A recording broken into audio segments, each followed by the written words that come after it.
You're looking at the closest thing to an alien on Earth.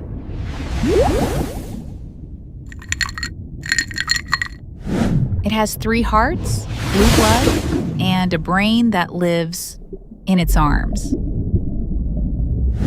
But its real power? It's a master of lies. It doesn't just hide, it becomes. In 0.3 seconds, it can change its skin texture to match sand, kelp, or jagged stone.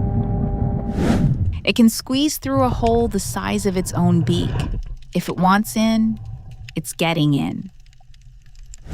The octopus, a shapeshifter, a genius, and the reef's ultimate ghost. Who's the real monster?